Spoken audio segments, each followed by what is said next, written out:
What's going on, Nerd Nation? It's your friendly neighborhood nerd king, Mac Taylor, here to do another intro for a podcast where we talk about the week in wrestling. No pay-per-views this time, so we had a little bit of an easier go talking about things. We're able to get a little more in-depth, because obviously we don't want these podcasts to be crazy long. This isn't the Reality Vomit podcast. These podcasts aren't going to be like 5 hours. So, we went into it. We had a week's worth of wrestling to talk about. We were actually at the Dynamite, Rampage, and Dark taping, so we have a little bit of input to talk about being in the crowd and about what it's like to experience AEW. This was my third AEW show. I was at All Out 2021. I was at a Dynamite that November, and then I was at this Dynamite on November the 30th. But this time we actually got Rampage because the last time they had done like a live Rampage, so we weren't able to see that taped. But we had a great time. We are such huge fans of pro wrestling, seeing anything live, no matter what show it is, whether it be AEW, WWE, some of the indie shows. Like, we just love watching wrestling. So it was a great time for us. Got to bring my girlfriend Emily. It was her first wrestling show she'd ever been to, so that was a really cool experience, getting to see her experience a wrestling show for the first time.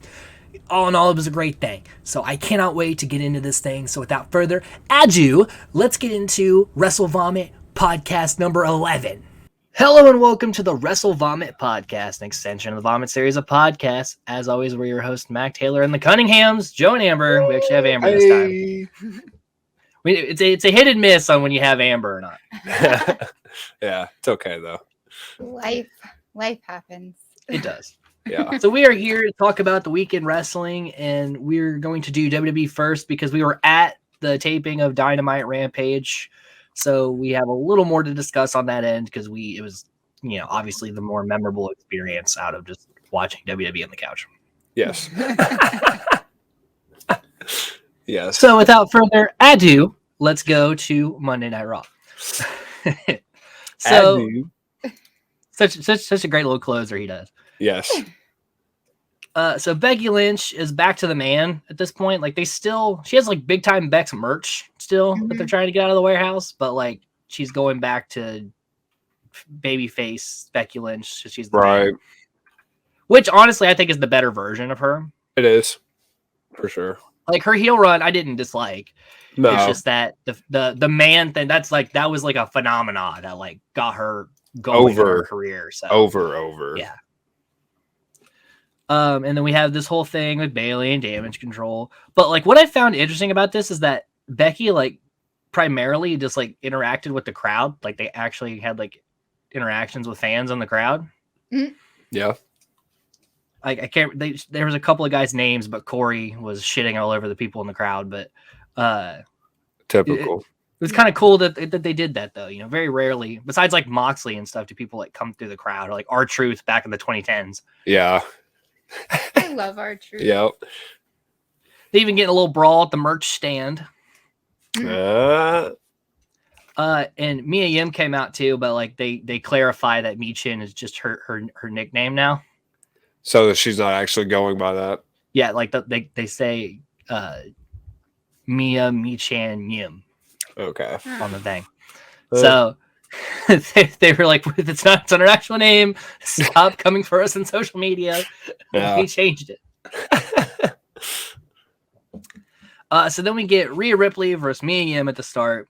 And this match ends up getting thrown out because it just sets up for the Judgment Day versus the OC. Yeah. But what I thought was cool that they actually have the girls in the match. And there's a point in the match where Rhea tags in and they do not make Yim tag in. Like, Rhea just starts beating the shit out of the OC for a little bit. I mean, she's sizable, compared to them, so I could see it happening. This is probably the closest thing to intergender wrestling mainstream will do. But yeah. I think it was cool that they didn't do the standard, like, ref blocks everything until Yim gets in the ring kind of deal. Well, they did that. Not going to block Rhea. That's true. That's true. Who's going to stop Rhea, dude, honestly? Buddy. It was a good match, but the fact that I had to sit through like 5 minutes of Rhea and Yim kind of bullshitting around until this match started kind of took away from it. Yeah. overall. But I gave it 3 stars. It was passable. It's Balor and Styles. So that's never not a good match. Right. 2 of the best in that company for sure. And Rhea actually gets the win here with Riptide. So she's on a hell of a run right now. She really is, dude. Like this is comparable to like when she was NXT Women's Champion. Mm-hmm.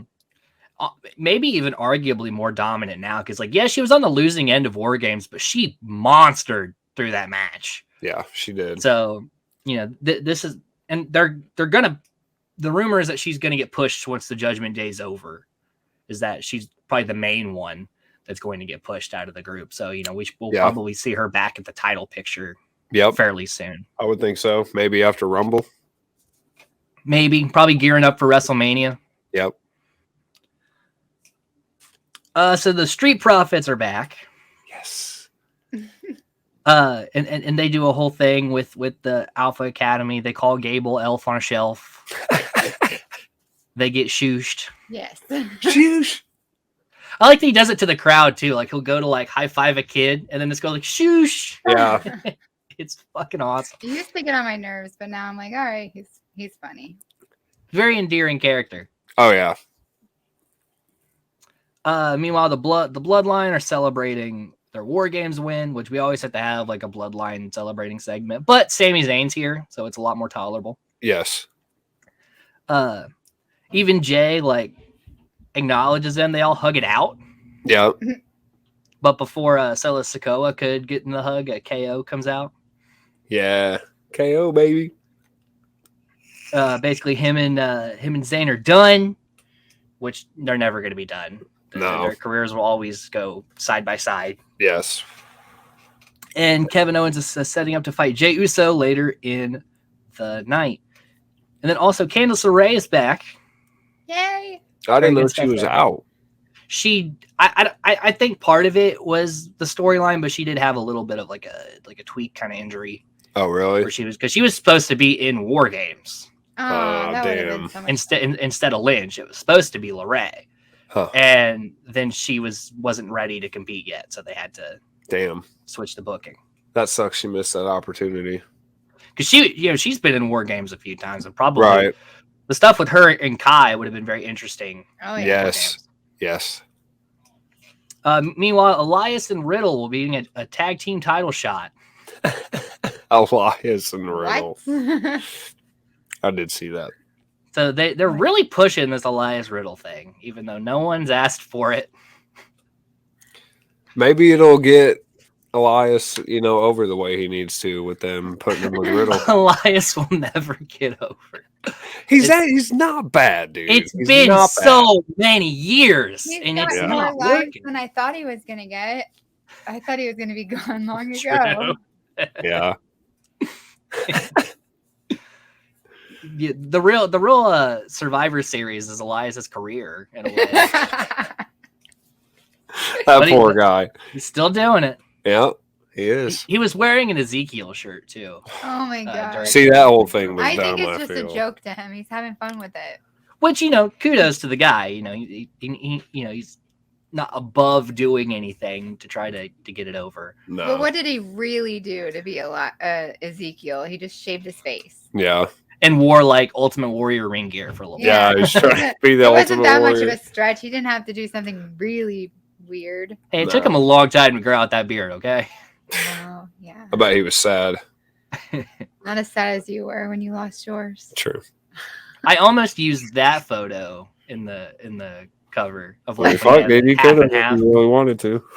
The half and half one would have been great.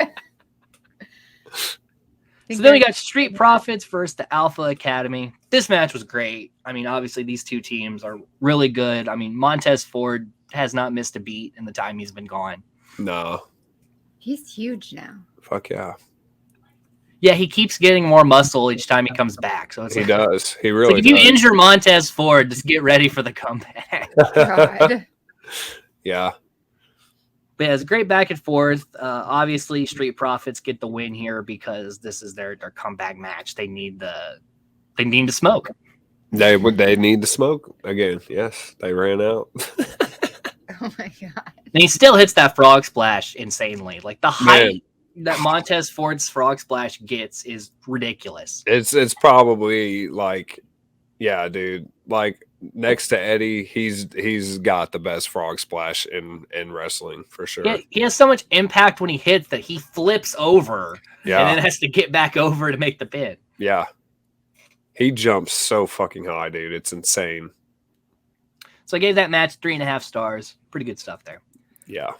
Then we got Theory celebrating his U.S. title win, obviously setting up for him and Rollins to go at it again. Yep. Probably Rumble. Yeah. I can see it. I'm ready for Rumble. That's gonna be fun. Are you ready to Rumble? Yeah, I'm ready to Rumble See what he did there? for the movie. So then we got The Miz versus Dexter Lumis in an anything goes match with Miz trying to say his hand was injured again because he doesn't want to do this match. Was Maurice out there? No Maurice. No Maurice. Good. Dexter Lumis, though I love his character, he's not a very interesting wrestler. He's very basic with his style outside of like crawling around the ring. Yeah. So, you know, there was a few spots in this match, but it was mostly Miz kind of working around Lumis, trying to, you know, get this thing over. Right. But Lumis does get the win. Lumis gets his money as well, and then him and Gargano kind of celebrate. So, and then from Johnny to Candice, we have Candice LeRae versus Dakota Kai. Really good match. These two obviously know each other extremely Very well. Yeah. Gave it 3.5 stars. And LeRae gets the win with a Brett's rope neck breaker. Nice. Fuck yeah.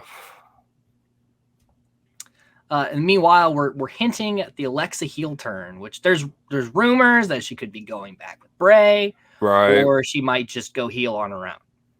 But I think she's a better heel, honestly. Yeah. We did the thing with Bray. It was great. Yeah. Really short lived. But Very. like we did that. Let's have her do her own thing. Yeah, I agree. And maybe go back to her old music. It's like the new stuff. Yeah. Well, I mean, she barely even gets to come out to her own music anymore. That's She's been true. teaming with Belair and them. Right. That's true. So then we got Kevin Owens versus main event Jey Uso. This match was actually really good. I gave it 3.5 stars. Yeah. Kevin Owens is great in this kind of angle where it's like, I'm going to beat the shit out of like this whole group kind of deal. Yeah. Sammy does try to get involved here and there. Pretty much the entire bloodline gets involved, and that's but KO gets the win anyway with the stunner. Pretty good stuff. Good shit, KO. Raw was fairly passable. Like there wasn't anything where I was like, man, that was really stupid. I think there were some things that could have been better, but you know, we got to see Candice LeRae. We had a good, you know, KO bloodline match. You know, So Johnny was on there. Just with Lumis, with the whole money thing. Like he super kicked Miz, and then him and Lumis kind of celebrated. But there was a point when, so Lumis has like his hand, like the money in his hand, but Johnny wants to raise the right hand, so he takes the money out of Loomis's right hand, puts it into his left hand, and then raises his right hand, which was like a really funny thing. Fuck yes. I Yes. miss Johnny. Yeah.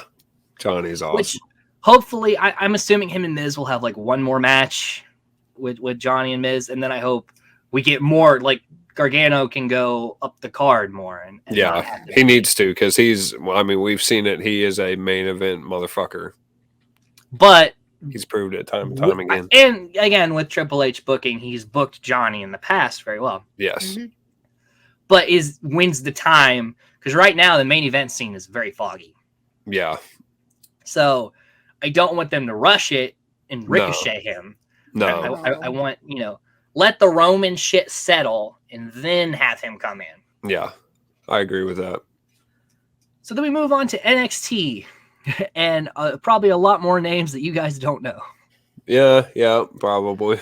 They have a pay-per-view this Saturday. It kind of lines up because Final Battle's earlier in the afternoon. 4:00. and Deadline's later at night. Yeah, it's like 8. I'm still gonna watch Deadline after Final Battle's over. I'll just go on Peacock and rewind it. Right. So in NXT, we had Roxanne Perez versus Indy Hartwell.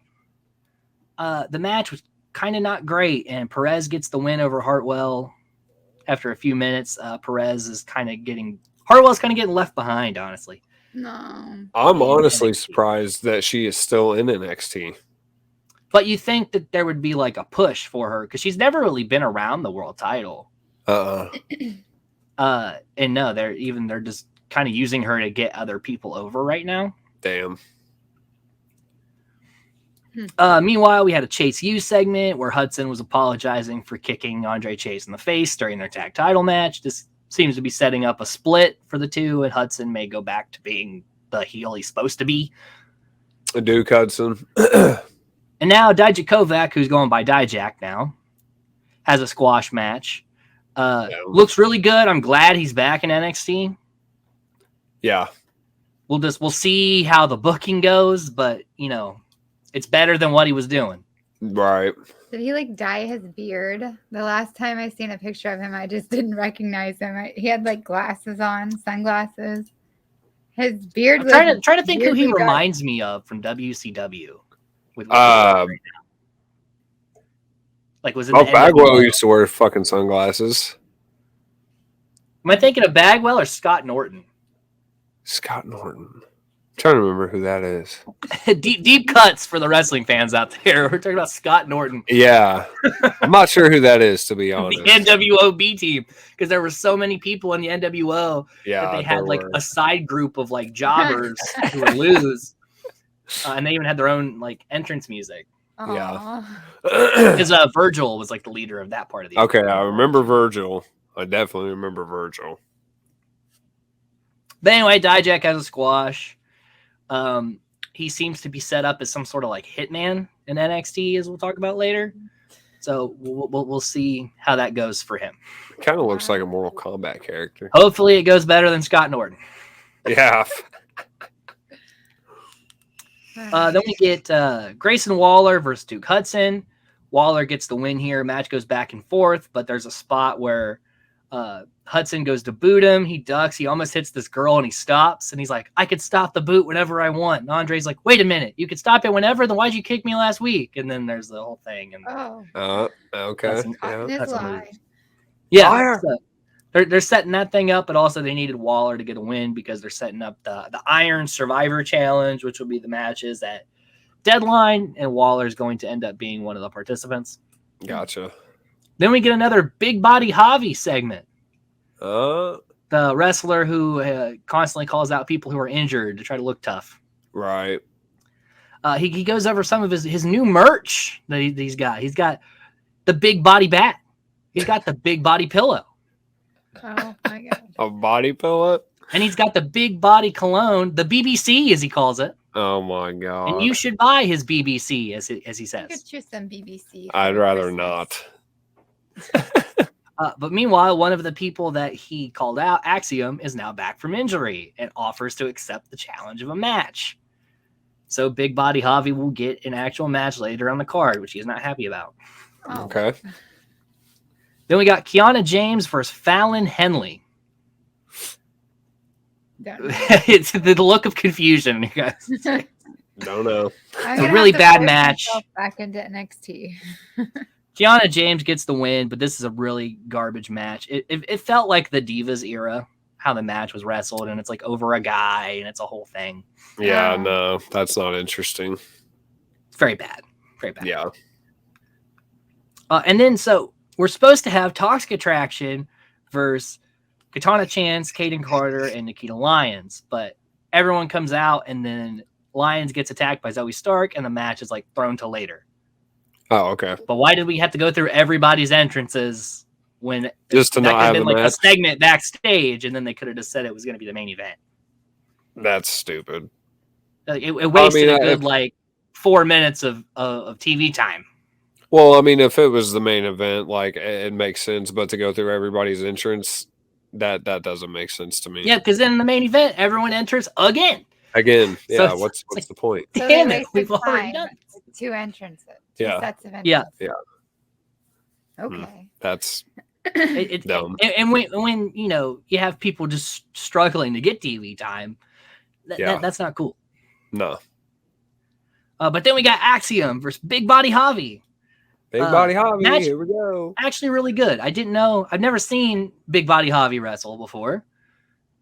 But match was really good. Axiom, obviously, I've talked about, is really good with he's a high flyer and a submission specialist. But when his entrance has this dumb, like, blur effect when he's, like, running up to the ring, because it kind of looks like the $6 Million Man, where it's like, whoa, whoa, whoa, whoa, whoa, whoa, whoa, whoa, whoa, whoa, whoa, whoa, whoa, whoa. Does that kind of thing. It's very stupid. He was probably on shrooms when he came up with that. Really? Well, it just seems like when they used to have Sin Cara enter and they had like the dimmed lights and the trampoline and stuff. Yeah, like they're trying to give him this like big flashy entrance, but because it's CGI, the live crowd does not get this. Right, you can't see it. There's no real allure to it other than like a really shitty Sci-Fi Channel Adobe After Effects blur. That's all this is. That's funny. I'm sorry, but NXT has more money than that, okay? They do. They don't look like they do at this point. But the setup. I could do that effect on the computer, okay? Oh, yeah. Oh, yeah. Man. But Axiom ends up getting the win. So Big Body Javi does not have a really good night. No. Then we got JD McDonough versus Julius Creed. This match was really good, but it ends in a DQ because Indus Sheer comes out, which is Veer and Songa. Yep. And JD McDonough is about to hit Creed with a chair, and Songa gets in the way. Damn. No sells the chair shot, and then turns to the Creeds and says, "We want you at 100%. Stay out of matches until we fight." Okay, so it was a DQ then. Yep. And because obviously McDonough's going to be in the Iron Survivor Challenge, they couldn't have him lose, and the Creeds are getting ready to face Indus Sheer. They couldn't have them lose. But then why did we have this match in the first place? To begin with, yeah. But again, it was a really good match. The guys were going back and forth. They're both really good wrestlers. But if it ends in a DQ, then what was the point? Yeah, that's kind of dumb. And then we got Tony D'Angelo returning, and he's trying to recruit Dijak to take out Wes Lee. Oh, shit. Tony D'Angelo. But will Dijak take him out and let Tony D get the title, or will he take the title for himself? That's going to be the hopefully he'll take it for himself. Hopefully. Or can Wes Lee, with all this chaos, manage to retain his title because of the two going back and forth? I don't know. Because for Wes Lee, he's going to be very tiny in this match. Dijak is huge, and D'Angelo is not a small guy. No. So he's got an uphill battle for sure.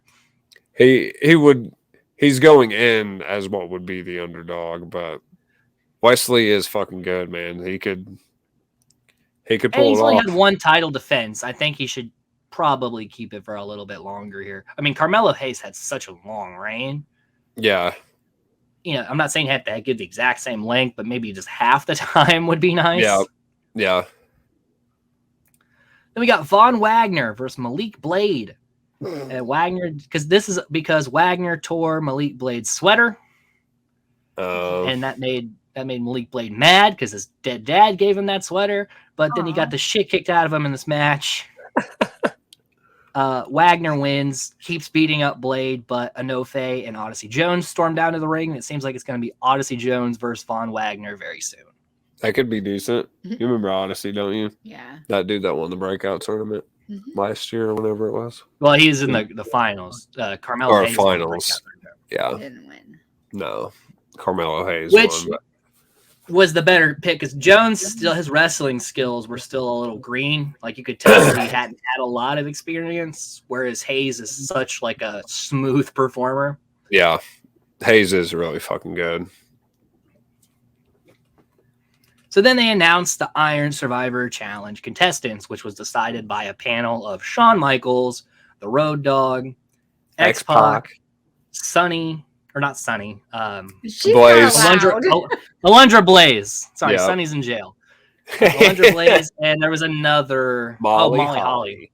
Yes. Oh. So the X-Pac men's was really there. Yeah. Yeah, I mean, because he's part of the booking team, I think. I think so. I Yeah. thought he was gonna go back for one match. He wanted a match. I mean, he had some matches in the Indies, and he talked about doing something in AEW, but then Triple H got control of.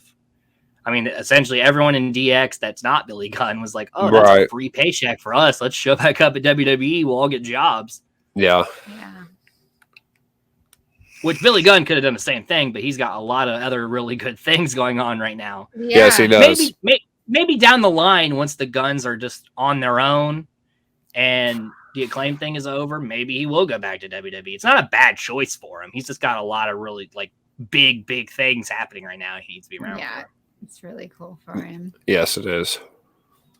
So the men's Iron Survivor Challenge is Carmelo Hayes, JD McDonough, Grayson Waller, Joe Gacy, and one mystery person to be decided tonight, actually, as the time of the recording. Oh, okay. And then the women's are Zoe Stark, Cora Jade, Roxanne Perez, Kiana James, and another mystery to be decided tonight as well. Will it be Indy? Because I think there's 2 triple threat matches. I think Indy is in the women's one, but I don't know if she'll get the win. With how she's been booked lately, it's not like an easy call. Right. And I don't even know who's in the men's. It looks like it's Von Wagner, Andre Chase, and Axiom. I could see Wagner getting the win. Yeah. I guess you could put Axiom in if you want like the high flux, because it's this 5-way match. Like I guess Axiom would be a decent call, actually. Yeah. Not Andre Chase. That's the only one that I can pretty much guarantee you is not going to be in that match.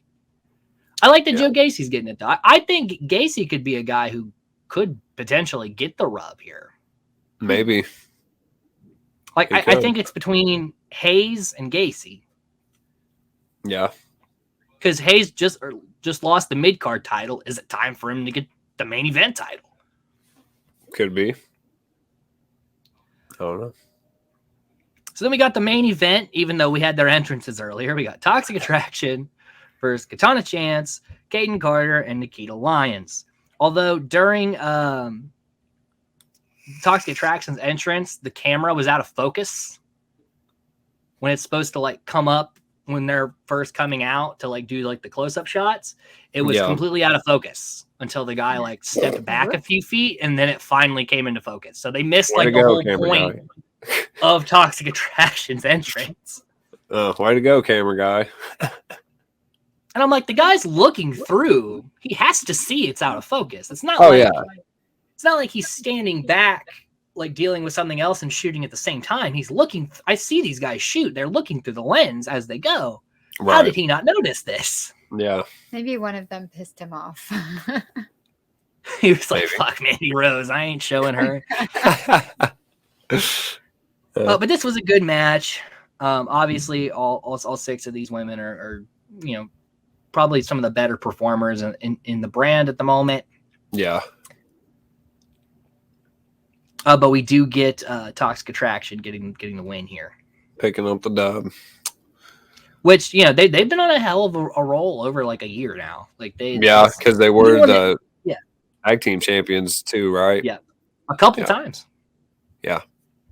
And then Rose has not dropped the women's title at all. So no, still got it. I'm surprised. I mean, she's really excelling in NXT. Yeah. I think it was a good move sending her back. I think whoever wins this women's Iron Survivor thing will probably take it off of her. I think it's time that Mandy Rose lose the belt. I kind of thought she was going to lose it to Kaylee Ray. Yeah. You think she's going to go back to WWE? To the main roster? I don't know if she's got a spot up there. Like, yeah, she's been doing amazing. She's proved herself on NXT for sure. But there's not a lot of room for new women to come into the main event scene. Yeah, that's the main event. Especially with Charlotte rumored to come back. Like, yeah. Oh boy. There goes anyone's shot, because you have the 3 of the 4 horsewomen that are always going to be in the main event scene. You got Belair, you got Ripley, Bailey. Right now you got Ronda Rousey. How the hell is anyone supposed to come up in there? Like Yeah, they honestly need a women's mid card title if someone else is gonna have a shot at getting any time. Yeah. They'd have to make a new belt though. Yeah, but belts come and go throughout the company, so we maybe. were actually talking about that the other day, that they needed like a TV title, and then I was like, well, it'd be kind of a ripoff. Yeah. They've not ever done that. Not for the women. No. But they do need like a women's mid card title, and just one. They don't need one for each brand, but just to give one some extra push, because right now it's just there's no room. No, there's not. Well, they kind of made the 24/7 title a women's title. There were so many women getting it. That's true, but that's not a good thing. No. The 24/7 title was never good for anyone but R-Truth. Yeah, exactly. That belt was meant for R-Truth, and I feel like not he should have only been the one to have it, but that belt was created for him because they couldn't find anything else to fucking do with him. Poor guy. He's great, dude. He's a great wrestler. They should have fucking let him wrestle more. Well, they were about to, but then he tore his bicep. So yeah, that was just very bad timing.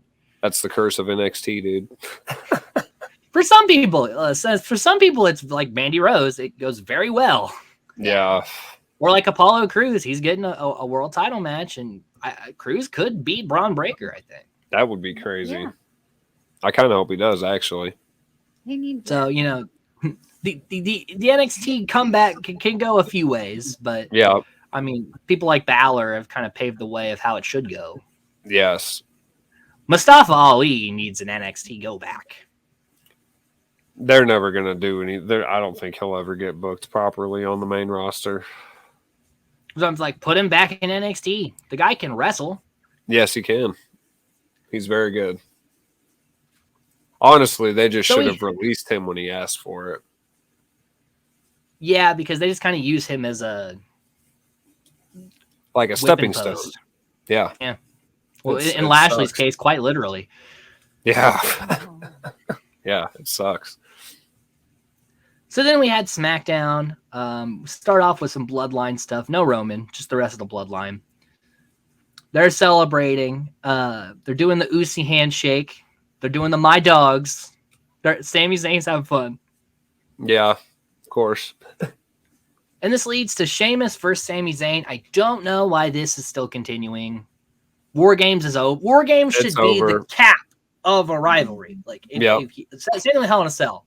The way the match is designed, it's meant to end rivalries. Yes. So once this is over, the Brutes should go their own way. Bloodline, I know it's hard because the Bloodline has the entire fucking title picture, essentially. But, you had your big blow-off match. Yeah. There's no need for more matches. Nope. But it was a good match because Sheamus and Sami Zayn are amazing performers. Yes. And Zayn gets the win because Jey Uso super kicks Sheamus and Zayn rolls him up. So, Jey and Sami are firing on all cylinders together now. Yeah, there's no cracks in the Bloodline yet. Yet. It's coming. Meanwhile, Kofi Kingston is the first person to do the I'm in the Rumble match bit this year. Oh, Kofi, dude. But Kofi's always going to be in the Rumble matches. That's one of his big things. Yeah. Imperium shows up, still clowning on the New Day. And Kofi's like, I'll take on either one of you. And Walter's like, what about me? Oh, God. So it'll set up for Gunther versus Kofi later on. Poor Kofi. Yeah, that was a bad day. Poor Kofi. Then we get a Bray promo where he talks about, that when an animal attacks an animal, no one is horrified by the violence. It's just how it's supposed to be. It's nature. Talks a little bit about LA Knight and that he didn't do it. That if he had done it, it would have been a hell of a lot worse. Right. There would have been nothing left. Yeah. So we're still slowly cranking forward with the Bray thing. Are we? Are we moving forward with the Bray thing? I really hope they don't drag Alexa into it because she can never do anything as well. Well, especially It's- like I don't know what the trajectory of Bray's group's going to be, but like if there's no other women in the thing, then she doesn't really have much of a thing to do. No, because we already did the whole, Are we sure Lily he's still going to doll have thing. a group? I don't even No. know. At this point, yeah, I we're have not no sure about fucking clue. anything actually. Yeah, still have no What? idea. What was with having all the characters pop up and then Well, nothing? the rumor was that they were all going to be people, that they were, each Yeah. one was going to be a Right. different wrestler. And That would've it been still could cool. very well happen, but My just God, don't they're know taking when. forever, dude. Jesus. Just get his ass in the ring and let him fucking wrestle, man. That's what everybody wants. Maybe to by fucking do. WrestleMania we'll have revealed some of these people. Or he'll be released before he even gets, No, he's not going to get released again. or he'll quit. I don't know. Then we had Shayna Baszler versus Emma, who made her come back to the company. Fucking Someone who was Emma. in like early NXT days. This match was pretty bland, though. It's mostly just cat and mouse until Baszler can choke her out, kind of deal. Right. Which I think is Emma's kind of an encapsulation of that middle ground between the Divas era and like the modern women's era. Like she's a decent wrestler, but she doesn't have like a good character, and she's not overly great in the ring. Shayna Baszler is the encapsulation of the now women's division, which will choke you out. Yes. Yeah. So it was interesting for me to watch because it felt like something from the past, even though Emma's not that old, Right. facing the new age of how women's wrestling is and getting completely crushed. Yeah. No way. Speaking of crushing things, Gunther and Kofi. Yeah. And it's funny though, because when the Imperium was coming to the ring, Kofi was mocking the whole like stance. Like he was like frowning and stomping around the ring and doing the whole thing. It was great. Oh, Kofi. Silly man he is. Kofi gets the chops though, which are never fun. Nah. Walter's got some of the most vicious chops in the game. He does for sure. I don't think that they don't look as bad now as they did when he was like bigger. Yeah, he's small now. I still think Keith Lee has the best chop in the game. He does like a double hand though. Like Walter's one hand, like it looks like he smacks people out of their bodies. Like you see like a sweat cloud of where they once were standing. That's a good way to put it. Yeah, it is actually. Yeah. Which, yeah, he has kind of dialed it back a little bit. I think maybe he got to the main roster and they're like, listen, some of these guys are not going to want to take those chops. Right. Like you're going to crush maybe their dial it back sternum. a little bit. Especially when he was like facing Ilya Dragunov. Like those guys were trying to kill each other. Yeah. I remember that match. Walter and fucking Dragunov. That shit was fucking nuts, dude. But obviously Gunther gets the win here. Yeah. But Kingston did put up a fight. It was a 3-star match. It's not like he was just running all over Kofi. Kofi did get offense in. And Kofi was out there by himself, and Gunther did have Imperium, so. Yeah. They're always going to run together. I mean, we're waiting on that Big E return. Yeah. Because he was on Up, Up, Down, Down last week, and he was looking pretty good. He's lost some weight, it looks like, from pictures. But he's not wearing any braces. He's walking around just fine. Yep. He was doing the splits and crawling around on the ground because they had like a Beyblade tournament. So that's good, man. He seems like he's doing well. I mean, obviously there's a difference between normal mobility and wrestling mobility. Oh yeah. But at least he's on a good path. Yeah. Hopefully he can return one day, but man, he got lucky, that's for sure. It's been a year, hasn't it? Yeah. We're close. Close to, I think. Because it was right after Ridge and all them came from NXT to the main roster. And they came like right after WrestleMania, right? Yeah, so it was earlier this year. So WrestleMania will mark around a year for it, but it's only like 4 or 5 months away. Yeah, yep. Close to a year.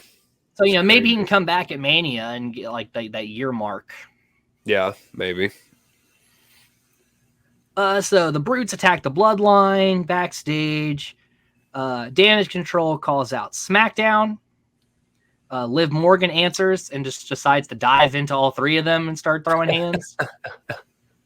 But then we get the return of Tegan Nox. Tegan fucking Nox, man. Looks completely different, by the way. Yeah, her hair looks super cool. So yeah, it was cool to see that. Good to see the shiniest wizard back. Yep. Good to see Liv still doing stuff. Let her go to begin with because she's decent, man. She's really good. And I'm glad that they let her have her name back. She's Tegan Nox again, not just Nox. Right. That was stupid. Vince booking again. So, we're moving. Things are moving in an okay direction. This WWE week has been... Well, NXT wasn't really good. But Raw and SmackDown have been fairly okay. Tolerable. It's good. Yeah. And then Karrion Kross has picked his next target, which is Rey Mysterio. Why? We're gonna do this to Rey. The dude's not gonna be wrestling much longer. And maybe this is the way to write Rey out. Like Kross can kind of kill him here. Yeah. And he can go I don't away. like it. I know Rey's been talking about retirement being on the horizon. Yeah. Oh, don't let him retire him. No. It could be. TikTok. TikTok. I don't like it. I'm not a big fan of that. Then we got a hell of a match in the main event. We have Santos Escobar versus Ricochet. SmackDown World Cup. What Ricochet a fucking match. got a main event. Yes, he did. Not only did Ricochet get a main event, Ricochet beat Santos Escobar here and won the SmackDown World Cup. Well, it's okay. He won the fucking trophy. Yeah. And this was a 5-star match. I will say this is probably the best match of the whole week out of all. I guarantee it. To go back and watch that. I bet that was a great fucking match. The chain wrestling in this was amazing. You have the Legado del Fantasma trying to interfere. Ricochet fights out of it. They get ejected. Escobar and Ricochet were like standing on the barricade and did like a Hurricane Rana off of the barricade. Damn. Nice. Yeah, we'll have to go back and watch that match for sure. Ricochet did a shooting star off the apron. Yes. And it was back and forth to where like I didn't know who was going to win. And when Ricochet did win with the 630, I still didn't think that was going to be the end of it. So really great match, great close. I'm glad that they let that be the main event because we didn't think that's how that was going to go. So all in all, great closeout to your show, SmackDown. Fuck yeah. Good job, SmackDown. Way to go. Good stuff. Way to go. Before we head into Dynamite, we saw a Dark Elevation. Yep. Most of it there wasn't a lot to talk about, but there were two matches I think that were interesting to talk about. One was the tag match between Top Flight and what was the guy's name? Turbo Magnum and damn. I can't remember. Truth. One of them I didn't hear. Something. I think it was Magnum and Turbo because I think it was like Magnum and Turbo Floyd. Yeah, that's what it was. Yeah. So those two entertained me. I think they have a good comedy gimmick. The whole spin to win thing. Spin on them.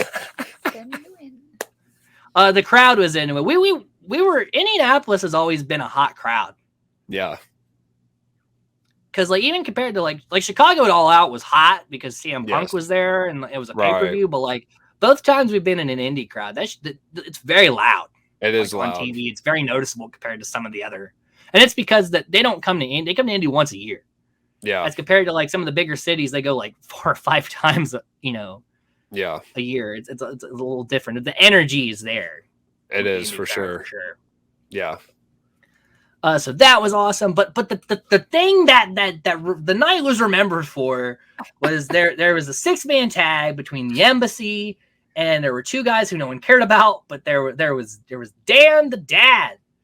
Dan Adams. Yeah. And Dan was over. I don't know what started it really. Like I think it was just honestly.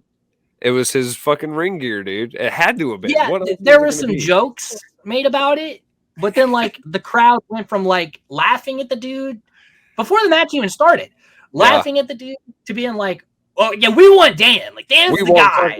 We're cheering for Dan." So during the match, it's just supposed to be the Embassy kicking the shit out of all three of these guys and no selling their shit. But the crowd was chanting for Dan loud enough that the announcers had to say something about it. Yep.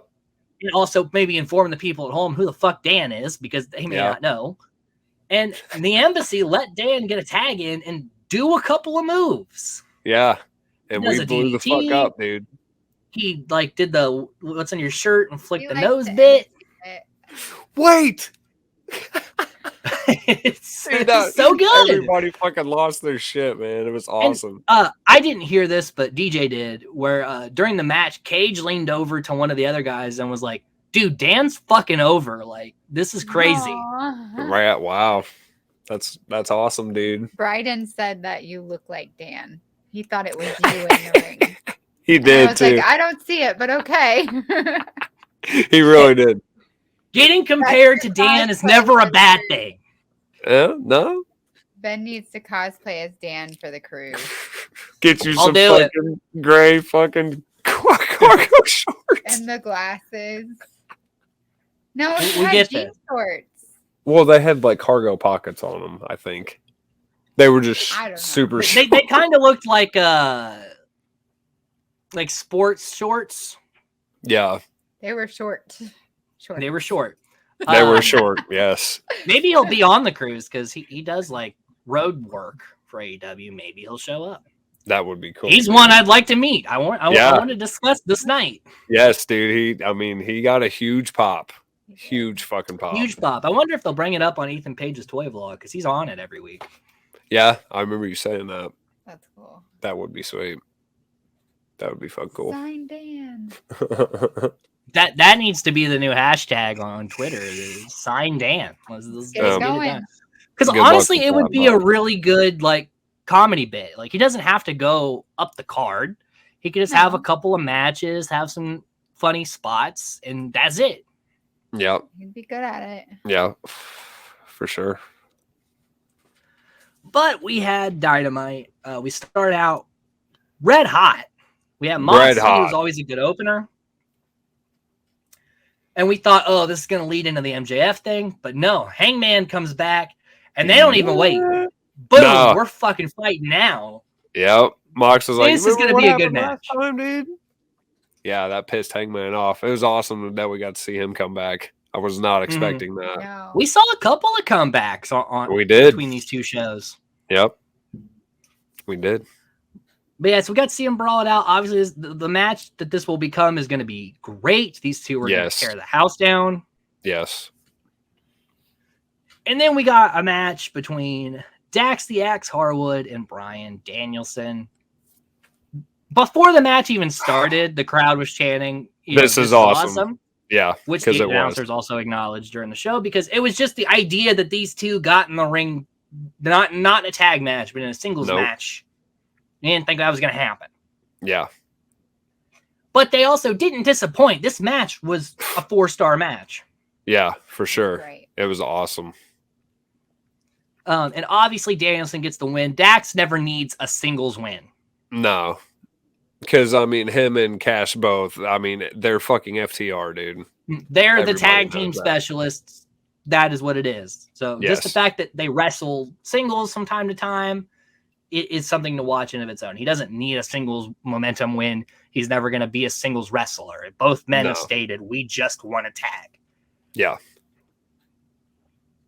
So then we got Claudio and Yuta doing a bit with the JAS. The JAS is trying to get Claudio to join, which I honestly think is going to happen. Oh, don't say that, dude. Because I think they're going to put him back with Swagger like they were in WWE. He can have a purple hat. Hey, he's gonna. Claudio could end up with a purple bucket hat. Because at first I was like, no, I think Claudio is going to beat Jericho. But then I thought about it again, and I'm like, I actually think Claudio, especially now that Regal's gone. Yeah. It makes sense to kind of break up the Combat Club. Moxley's going to have this whole thing with Hangman. Danielson can literally do whatever he wants. Yeah. Yuta, has a ways he can go. Put Claudio at the JAS. He's a good comedy guy. They haven't used that in AEW yet, but he knows how to get comedy stuff over. Yeah. So it just seems like that's where this is heading to me. I think so too, because Blackpool's been kind of falling apart the last few weeks. And yeah, and with Regal being gone, they don't have a manager, and it seems like their big game players are already doing other things. Yeah. It's kind of sad. Yeah. But I told you Regal's gone. Yeah, and we'll probably re-sign with WWE very soon. Yeah. Maybe he'll go back to NXT and take over. And Well, it's supposed to be a backstage role, whatever it is. So, well, he had in his AEW contract a Triple H clause, is what the rumor was, that if Triple H took over WWE, he's heading back. That's what the clause was. yeah, it pretty much said he can leave whenever he wants to. So, poor Regal. But you got to give it to Regal. He's a loyal dude. Like, he's always been loyal to Triple H. Yes. It'll be a good thing. Yeah. It sucks to see him go, but what a write off. He did his bit. You know, he did the business. He's a very professional man. Yes. You know, he did the Combat Club thing, and then he got MJF over at the precipice of what could be one of the greatest heel runs of the modern era. He did his part. He did. So then we got Samoa Joe versus AR Fox for the TNT title. Good match, but we all knew Fox had no chance in hell. No, not against Joe, dude. Even if Wardlow was still champ, he wouldn't have had a chance. Yeah. Fox is so new to AEW, this is not the time. He's a great wrestler, though, man. I'm excited to see where his career takes him. He's finally for sure. all elite. He is all elite, finally. Signed last Wednesday. The night of Dynamite is when he signed. Yep, and for his signing celebration, he got muscle busted and beat. Welcome to the team, bud. Joe declares himself the king of television because he has the 2 television titles. Wardlow cuts a promo, obviously. I think it's going to lead at Final Battle. I think we're going to get Wardlow versus Joe for the television title.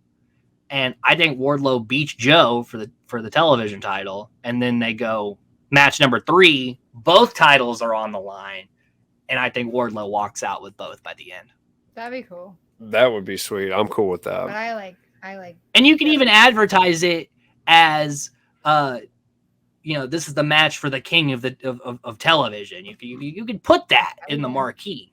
Yeah, for sure. So that's where I think this is going. It would make Joe taking the title off Wardlow make a little more sense. Yeah, because it doesn't make sense now that he. Yeah, right now it doesn't. Yeah, Wardlow should still have that title. I feel. But if this is how we get there, it's fine. Yeah, I'm cool with it. Although I don't like how they hot potato the TNT title sometimes. Like they've been better about it since, but like when it was like Sky, Guevara, Darby, Rhodes in the mix, like they were dropping it like every week, and it doesn't do good things for your belt. No, they need to have some kind of reign, which Wardlow had. Because the last one before was Miro. Yeah. So like from Miro to Wardlow, there was a lot of shenanigans. Yes, a lot. Where is Miro? Who knows? That's a great question. Where is Miro? We keep losing people. We can't find them. How do we lose track of Miro? He's one of the biggest fucking people. Yeah. Like he had that shit going with House of Black, and then he's just then he disappeared off television. That was like just months completely ago. Gone. Yeah.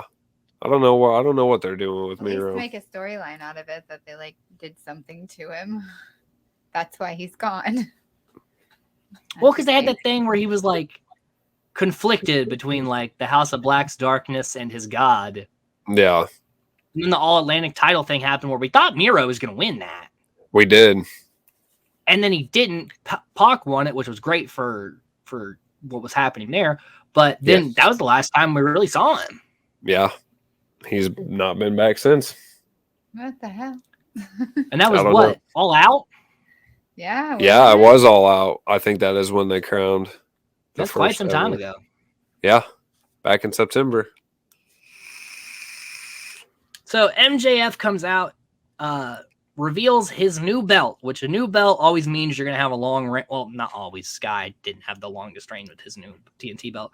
But 9 times out of 10, it means you're going to have a long run because they took the time and money to make this new thing for you. Yes. And it's the big Burberry belt, the Triple B. It's pretty damn close to the AEW title. This has a little bit of MJF's like color palette in there. Yes. The strap is his. Yeah, the strap's different, but the belt's the same. The same, yeah.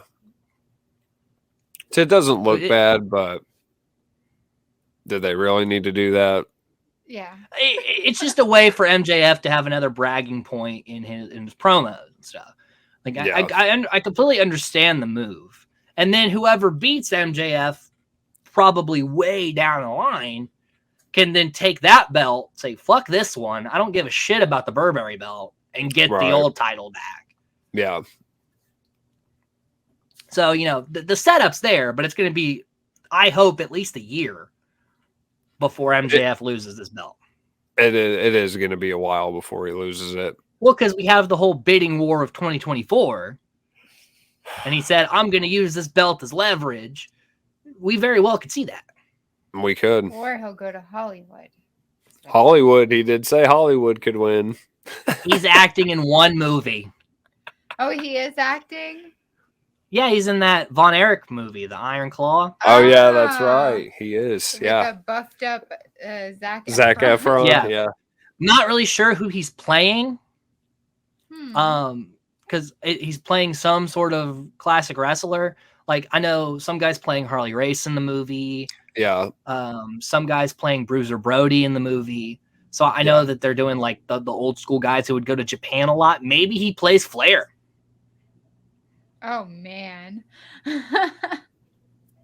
I think he could pull it off. I can see it. Yeah. I want to see it. I think he could pull it off. Lethal does the best Flair impression, but they can't put that on film. Right. Yeah. But like he's the only one I could see because he's built like Flair was back then. Right. All the other wrestlers back then were a little too big for MJF to play. Yeah. It'll be interesting. I'm excited to see that. I'm excited about that movie in general because it's going to be a cool movie. Is an interesting story. Yeah. But yeah, he's in that. So he's been in one film. We'll see if his movie star trajectory continues. Yeah, we'll see if Hollywood wins. Oh, yeah. The underdog of the bidding war. Yeah. So Starks has a squash against Daivari. Yeah. The funniest part of this spot was Matt coming out to do his shtick. Then, Stokely's like, "Get your ass to the bag! We were trying to get Ethan Page over here. God damn it!" Yeah. The stuff with Matt and the firm is actually really good. I think that's a good bit that they're doing. That's funny. Yeah, because it's just going to be Ethan bullying Matt the whole time until eventually Matt's going to get free. Yeah. Maybe when Jeff comes back. Because there was already signs in the crowd that night of Free the Delete, which I thought was a good good sign. So we're setting up for Page and Starks, obviously. A rematch, if you will. Not sure why. I know Starks has his world title match coming up at Winter is Coming. Yes. So maybe Page costs him the match. He very well could. And then this leads to them having a feud. Yep. I can see it because we all know Ricky's not going to win. There's no way. I like Ricky. Ricky picked the worst time to get a world title shot. Yes, he did. Timing was just awful for him, I feel. Everyone knows MJF's in for the long haul here. Oh, yeah. So it's, the first like 4 or 5 title defenses, it's a no-brainer. It's an easy pick. Yeah. But because he's the heel, shit like Page interfering or the Diamond Ring and all that, which I'm curious because the Diamond Ring Battle Royal is tomorrow night. As time is recording. And the winner, I thought MJF was going to say, fuck the Diamond Ring. I don't need it. I got the belt. Right. And they were going to have 2 people from the Battle Royal face off for it. But it seems like the winner of the Battle Royal will face MJF. So, will he win it again? Is he even going to be in it? He's not in the Battle Royal, but the winner will face him. Okay. Hey, Ethan could win it. I don't know. Because the firm thing. Or maybe they're doing whoever wins the Diamond Battle Royal will get a title shot and the Diamond Ring. Yeah. Because it just doesn't make sense for MJF to be in the Diamond Ring scene because he can't lose. No. He can't afford to have any momentum lost with this reign. Right, so it kind of puts the Diamond Ring in a stranglehold. A little bit. So I thought him being like, I don't need this fucking thing. I won the belt with Nux. I have what I want. I'm past this. Yeah. That would be a good thing to where it protects his reign and his image, but still allows someone else to win the thing. Yep. But we'll see. Obviously, we don't know how shit's going to shake out. All right. We'll find out tomorrow night, though, at the time of recording this. Yeah. This whole podcast is asterisk at time. We're recording it on a different day than we normally do.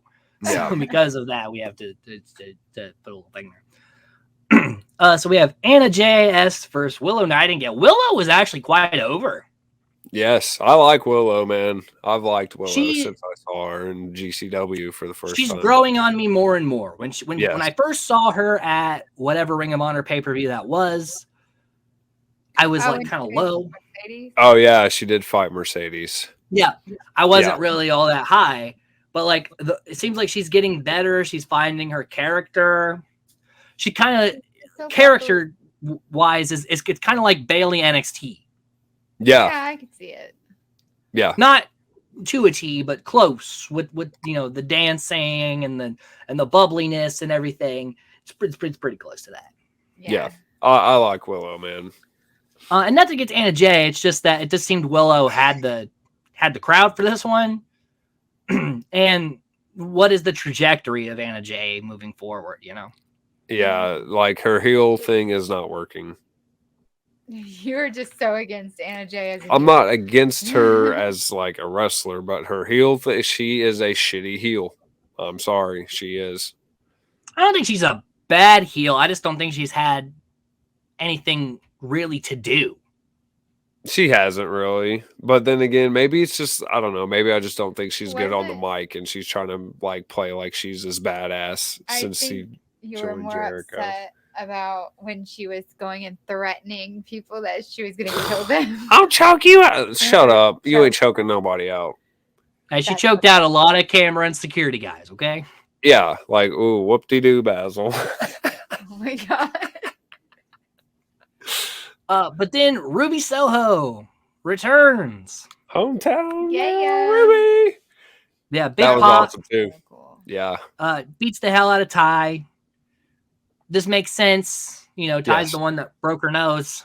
Yep. This will probably set up Ty and Ruby at some point. Probably winter is coming. Yeah. I could see that. If they book it for a Dynamite, it might be a Rampage match. Yeah. No offense to Ruby, but she always tends to get booked to either Rampage or the pre-show. Yeah. Might as well call her Ruby Rampage. That would work. It's fitting. I like it. It's got a good ring to it. Then we get Jade's baddie celebration, which was hilarious because her big celebration was 10 balloons. And the tiniest cake I've ever seen. That they didn't even touch. Nope. And a couple of confetti. Well, got confetti all over it. Yeah. I don't think they were going to touch it. I don't think so either. I think it was just for decoration. Yeah. I was like, you could have had a little more pizzazz to it. Because, I mean, she was granted, they had to move all this shit out during a commercial break. Yeah. And then have it gone by the next bit. I understand it's hard to completely, these guys are good, but they're not that good. Right. But it just felt like so cheap. And it didn't even last that long, really. No. So, I was kind of hoping just for a little more because Jade is this money hungry lavish lifestyle living kind of character should have a little more set decoration. Yeah, and then it just like abruptly ends out of nowhere. Well, I had a bow wow After segment. Bow Wow. Yeah, like, and then it was just over. It's like, Which okay. again, we still endorse Like Mike 3. I was chanting Like Mike during this. Yes, you were. You were. I missed that. He was. Yeah, as soon as Bow Wow came on the screen, he was like Mike. Did anybody join you? There was a couple people behind me that were like, oh yeah, he wasn't Like Mike. I think it took a second for people to click. Yeah. But for me, it's an instant thing. Anytime I hear Bow Wow, I'm like, it's the guy from Like Mike, and the Jonathan Lipnicki, and he played basketball, and Morris Chestnut. More Chestnut. Yeah. So yeah, if he would have been there that night, I would have been screaming it. I would have been like Mike. Yeah. He hasn't changed at all. He still looks the same. Yeah, he just took the little off the name. That was it. Yeah. Which, it kind of worked against where rap was going. Yes. Now everyone's a little something. So it's like, you could have just kept that. Could have, but he did not. Could have called yourself not so little Bow Wow. I think they're going to be friends in the end. Yeah, probably. And then we got our main event of this one, which we watched a lot of wrestling in this night. Oh, yeah. 4 hours worth. Which was hard to keep all the energy going. Like, there were points that would bring me back in, but like it's a marathon of like, how much are you willing to sacrifice your vocal cords? Yes. Fuck, dude. I don't know how any of you could speak because you guys. Because I had to go to work at 9 a.m. Ooh. Oof. And I had like a little bit of my voice. Like I could say small sentences. Yeah. Which, when you're a manager of a business, it's kind of hard to do that. But I made it work. Yeah. So we had the Elite versus Death Triangle number 3. Number 3. I was stoked to see this thing live. Yeah, it was cool. Another really good match between the two teams. They did a lot of brawling at the entranceway, which I was like, damn it, can we get into the ring so I could see it better? Right. Because we were, to those listening, we were TV side. Most of the time during Dynamite and Rampage, if you look at the top right corner of your screen, you can see us. Yes. And there are like a couple of seconds during Dynamite and Rampage where it cut to me and my roommate. Yep. The MJF entrance, it cuts to us, and then the Ass Boys chant, it cuts to us. Yep. So that which was really cool. There was another point too. There was a lot. Which it's hard not to cut to DJ because he's so loud. That like he's a tall bearded dude with a belt. Yep. Like, you're probably gonna cut to him, and I just happened to be standing next to him. Yeah. Yep. That was cool, dude. But like every time they would cut to me, I would stop doing the thing that they cut to me for. And I'm like, damn it, guys. Fuck. Because again, this was a marathon of chanting. It's hard to keep going. Yeah. But it's a great match. I love that the hammer bit was in early. So like we got that out of the way, and then it was like, all right, this is gonna be like the wrestling match part of it. Yep. And it ends with Pac going for a black arrow, getting the knees and rolled up. So the Elite gets their first win, which we saw, and Omega signed out the show. It's great stuff. Good stuff, man. Dynamite was awesome. And then in between live. Oh yeah. So awesome. Yeah, the Elite's entrance live is really both awesome, of their like dude. we didn't get to see the whole Death Triangle entrance because they got attacked. Yeah. But that's also cool to see live. Oh yeah. I Fuck have the yeah. video of you guys singing for the Elite's entrance. Yeah. Well, we had something to sing because we didn't get Judas again. We did not get Judas, and we were all like, yeah, we're because both times we went, Judas got fucked up. Yep. So we were like, oh, we finally get to do it right, and then Jericho was just announcing. It's fine. We'll get that on the cruise. Yeah. We'll get a lot of Judas on the cruise. Yeah. Yes. So much. And in between Dynamite and Rampage, they had -1 come out Yep. and cut a promo, which me and DJ were talking about. This is great for him that he gets to work on his promo skills, not on television. right? But like in front of a crowd, so he can Yes. get the experience without there being all this shit of him fucking up on the internet. Right. Yep. Like all in all, it's really good for him that they really are trying to train this kid to be a star in the future. And he's gonna be, dude. I guarantee it. He's gonna make his dad proud When he gets of age. Oh yeah, he's getting so much experience early. Like all the mistakes that wrestlers have to make and get out of the way and tune their craft, he's gonna have done before his balls drop. Yeah, so it's probably. That's one way to put it. it's gonna be really impressive. Yeah, he ain't gonna be no fucking Dominic Mysterio, that's for sure. Well, we talk about Dante Martin because he's 21 being so impressive with his ring skills and stuff, but he's still had to come a long way in his promos. Yeah. The -1's he's a tiny child. Yeah. Starting to get these things down. So, you know, it's going to be very interesting to see it. I mean, we can literally say we've been around since day one. Yeah. When he comes around. Yeah. It's going to be cool, dude. We got about 10 years. About 10 years, and we'll see -1 in a ring actually wrestling. It's going to be sweet. Probably less than that. He's like 11 now, right? Is he? Yeah. What'd you think? He was 8? Yeah, for some reason. Well, I'd say give him like 5 years. I think by 16 he can wrestle. Yeah. And dude, just think about like all the people they have that are gonna help him, dude. Like he has access to some of the greatest wrestling names right now. He has, everyone that was in the Dark Order that will obviously do whatever to help him out. But he's got guys like Moxley in the back, Mark Henry, Paul White. Yeah. Got Dustin Chris Jericho. Rhodes. Yeah. And even guys like QT are really good trainers. Yeah, QT. He's got the entire factory to train with as far as like sharpening skills. Yeah. He's got Kenny Omega, Hangman Adam Page. There's a lot of like grade A talent in the back. Yes. That just he has he's the gonna access. be in good hands.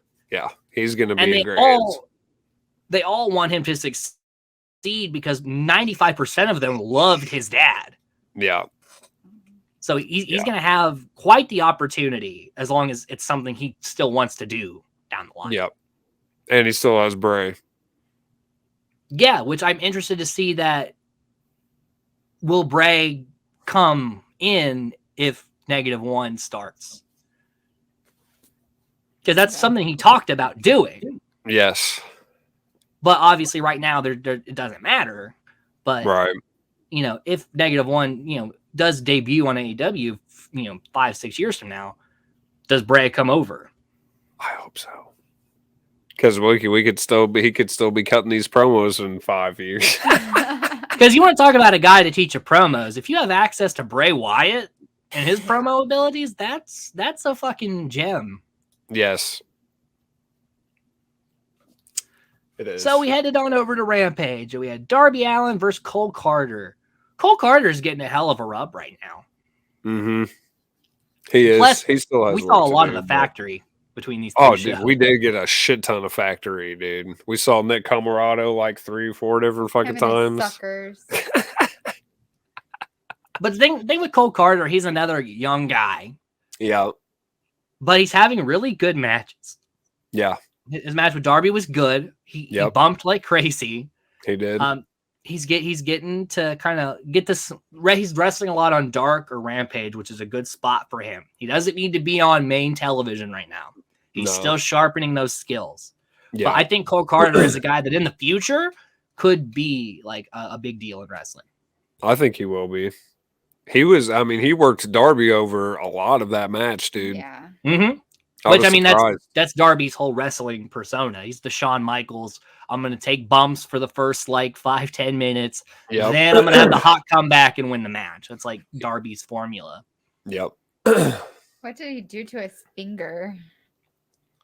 Oh, no. It looked like he fucking ripped his fucking, fingernail fucking got ripped off or something. Shit happens. With Darby, dude, it's hard telling, man. Dude's insane. Well, I mean, if you really want to sharpen a guy's wrestling skills, Darby knows how to put on a really great match. Yeah. Especially with spots. If you want someone to get used to working high spots, Darby's the guy. Darby's your guy for sure. And then they're setting up for Keith Lee and Shane Taylor. Yep. Final Battle. Yep. Some people of the AEW audience may not even know who Shane Taylor is, but another Ring of Honor guy coming through, and someone who has history with Keith. These are two big men that are going to collide. This is going to be a good match. I think so. Then we got the thing everyone was waiting for, which was the Acclaimed coming out. Yeah. Huge pop, scissors everywhere. Everywhere. Including shirts, which I did purchase, the Oh Scissor Me Daddy shirt. Yes. DJ and Liz bought me one. And then they want the best team because the Acclaimed are probably the hottest tag team in the world right now. Like the Usos are arguably super hot, but the Acclaimed literally, like, we've saw them come a long way. Very long way. To being like this red hot. Every entrance is like the fans are going. Yes. Most of the signs in the crowd are scissor related signs. Everyone does it. The shirts are everywhere. Like they're over. Yep. And we've been waiting for them to face FTR because FTR is the other hottest tag team in the company. It's going to be intense. Yes. But first, the Ass Boys came out. Big chant. Then Lethal and Jarrett come out. And there's just a lot of noise from DJ because he hates Jeff Jarrett. So much. The guy in front of us was getting into it with DJ a little bit back and forth. He's like, don't dog on Jeff Jarrett. Yeah. And DJ's like, fuck Jeff Jarrett. Yeah. No, he was actually really nice about it. I don't know what was going on. I think that guy was drunk. Yeah, because he had a few things, like odd takes. Yeah. That guy in the front. Yeah. He was funny. He was cracking me up. He was so mad about Darby Allin's pantyhose. Oh, yeah. He was like, do you miss your ex-girlfriend that much? I was like, oh, my God. What does this have to do with her? Like, it's just... Yeah, I see you guys were sitting closer to that guy, so I would just hear it from afar. Yeah. I heard that. I'm like, why are we dogging on Darby's ring gear? Like, he's had the same ring gear, and it's fine. Yeah.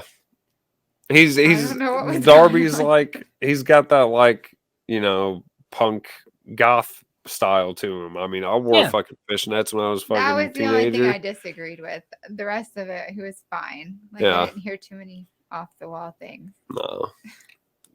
It's just interesting. I also didn't mention it, but on Dark, Amber got to see Serpentico, where we were all happy.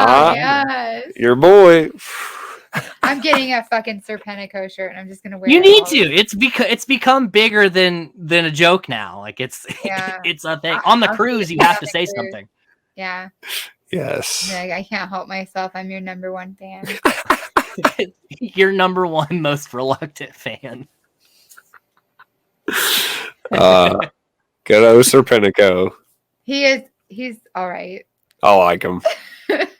He does what he's supposed to do. Him and Luther both know what they are and how they exist. It's like Cutler as well. They are very aware that they're never going to be like the guys, but they're happy to get a paycheck and be on TV. Yep. Yeah. Good job. Yep.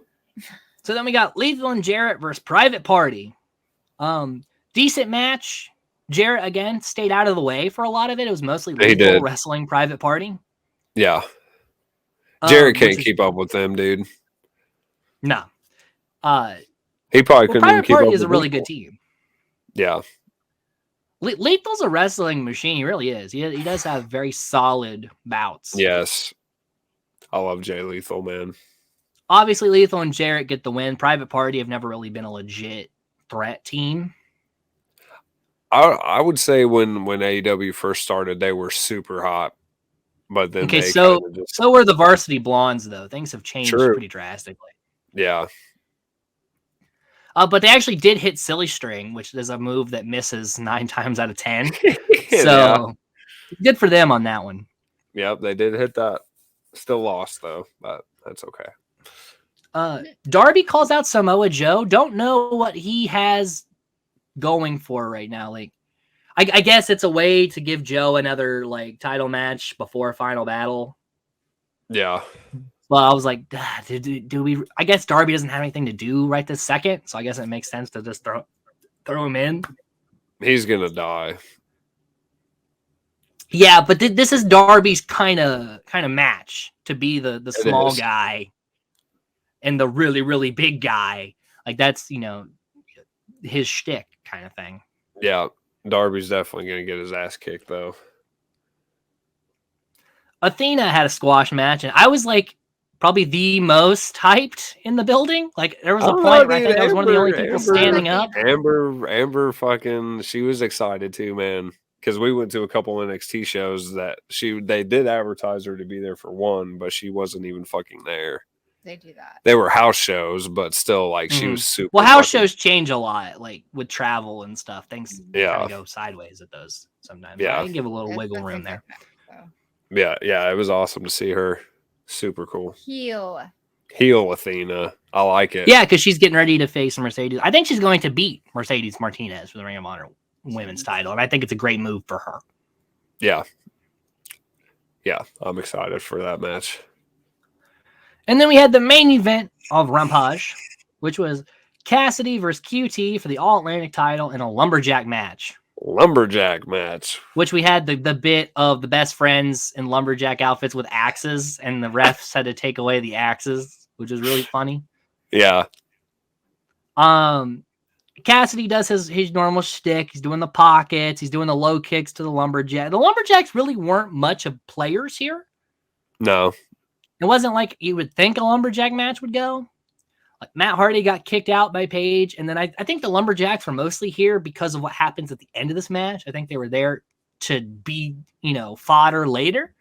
Yes. QT was super selling in this match, though. Like, he's Stun Dog Millionaire, he goes like flying backwards.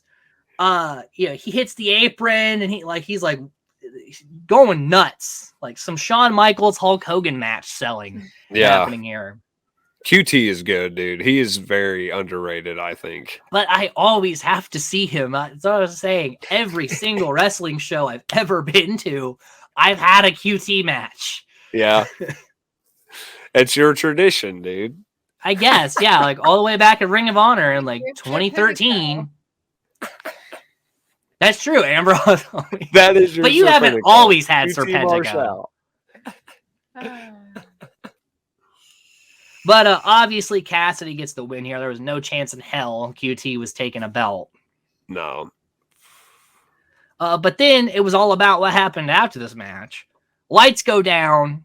House of Black enters. Yeah. And just beat the lumberjacks. This was Joe's moment. I was glad he got to see it because he kept just missing Malachi at the show we were at. Yep. So yeah, everyone kind of had like their moment with the person they wanted to see. Yeah, which was really cool. Yes. Emily had her moment with FTR because Emily bought an FTR shirt. Aww. Yay. I'm getting one. She's getting into wrestling. She's coming around. She's still fairly new. Yeah. To all this, but she has her people. Just don't FTR is a great choice. She doesn't really watch WWE that much. She sees like bits and pieces more, but she'll watch AEW like through. Yeah. Fuck yeah, man. Which is kind of funny that someone can come in fresh and see the exact same things that like those of us that have watched for years see. Yeah. Yeah. It's awesome. Because like she had never watched like a wrestling match before I showed her anything. So like that's as fresh as you get. Yeah. That's really good job, Benny Main. But what was interesting during this House of Black segment is that they go to hit Dante's Inferno on Ortiz, and Malachi pulled him down and said, "No, not him." Yeah. So are we hinting at Ortiz joining the House of Black? That's how I kind of took it, but after they hit Dante's Inferno on your boy Serpentico, they went out and Black was like, kicking him in the chest. Shit. But that's different. He didn't let them hit the finisher though. So that is true. But he still had to like keep him down, kayfabe wise. Yeah. But I felt bad because that it didn't make TV. Is that Cutler got driven through the barricade? Yep, he did. And it was a hard drive because he landed at the bottom. He didn't get to like have any like catch. Who was it that put him through that table? Was it Brody? I think it was Brody. I think it was. Ouch. Yeah. Yeah, so like the biggest member. Yeah. A hard hit, but Rampage cut off maybe like 5 seconds before he got put through it. Right. So it sucked that he took a bump that really hurt, and it didn't get put television. On. Yeah. But kind of on them for not putting that spot in earlier. Yeah. I think there was just too many people out there. And I don't even know if that was a planned thing or if that was like a spur of the moment, like, oh, let's do this too. Right. Which it could have been. Still good. But yeah, that was Rampage. That whole night was a fun. Yes. It's never a dull moment, dude. We're biased of it because we were there. And there's something about seeing wrestling live that gives it a whole other energy. Yes. And AEW, of the 3 shows I've been to, has never disappointed. Right. Always on top, dude. We're on to the did. I don't know where I put my hat. Oh, it's under the thing. It's all good. It's all good. Don't worry. It was under the new calendar. Yes. Had to get next year's calendar before I go on my other vacation. The news. Rock scheduled to win Royal Rumble ? Is he actually going to show up?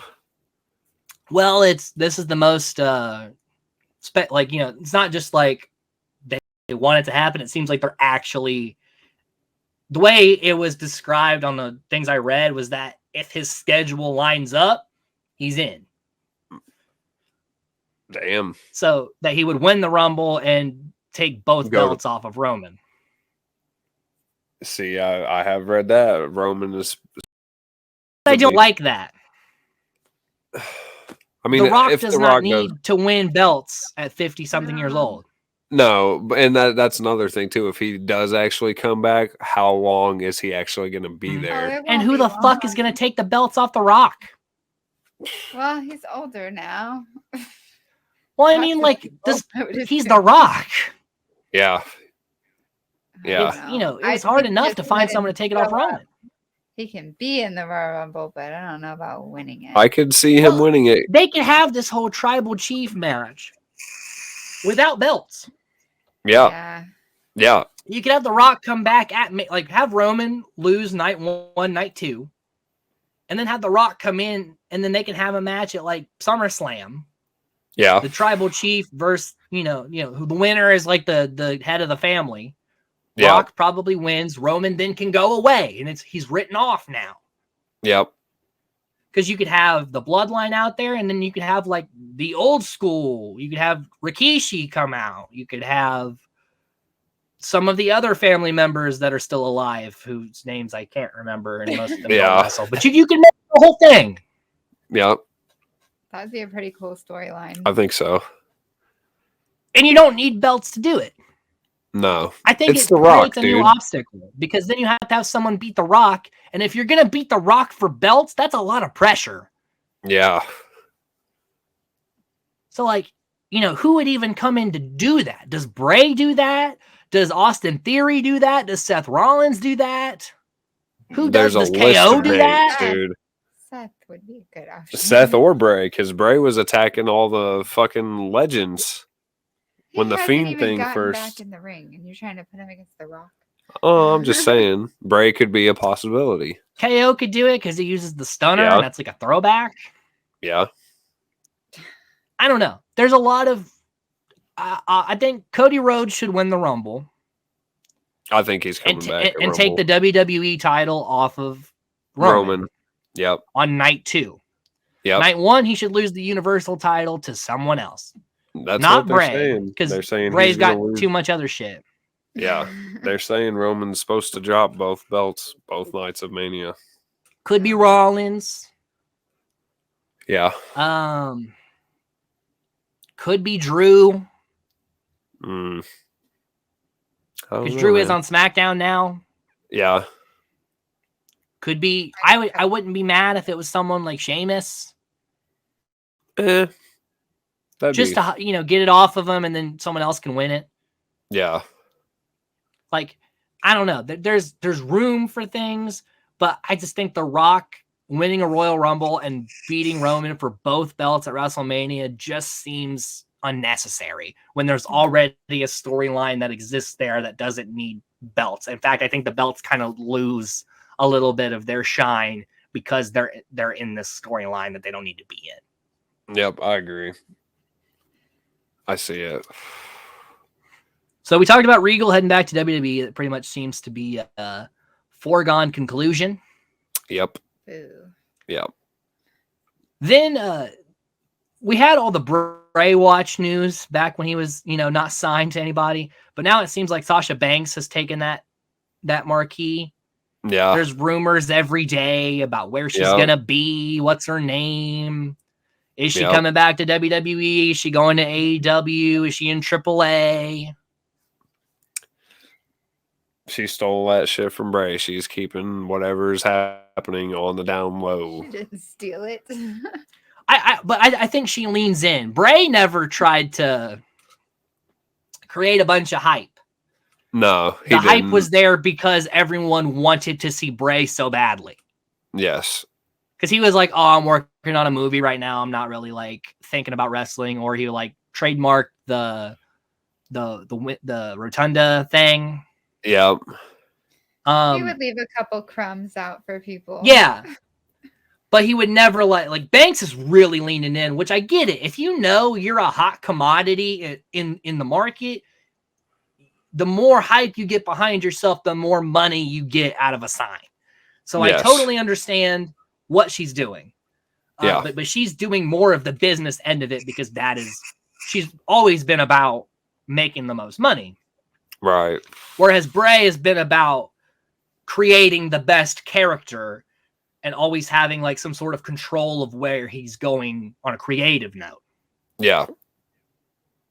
But again, both ways, I am not taking anything away from Banks. It makes total sense. And why not get a big paycheck out of this? Right. She will too. Somebody's going to fucking pay her. It'll probably be WWE in all honesty. Yeah. Because Tony Khan probably won't give her what she's asking. Yeah. So I think that's why she has a relationship with Triple H. Yeah. So, I feel like that's where she's going. But, her going around and creating hype and seeing what the offers are, that makes total sense. Yeah. I mean, anybody would do that. Hit Row was backstage at Survivor Series, I guess, because they always have like a bonus match planned if shit doesn't, if something happens. Right. So I don't know who they were slated to face if that was the case, but they were there if they needed a time filled. Obviously, they didn't. No, everything went according to plan. But yeah. So they're in that spot now where they're just like around, but they're not getting spots. Stuck in limbo. That's sad. I thought that they were gonna. That was very quick. Yeah. If Swerve was still with the company, it could be a thing, but I mean, no offense to Hit Row, but Swerve was the draw. Yes. Without Swerve, it's significantly less interesting. Yes. True. So, they're doing their best. I understand. They are. They were never going to get signed by AEW. Swerve kind of left them behind, and they were doing their best to get a paycheck. Yeah. I give him props for it, but it's not the same without It's not working. No, it's not.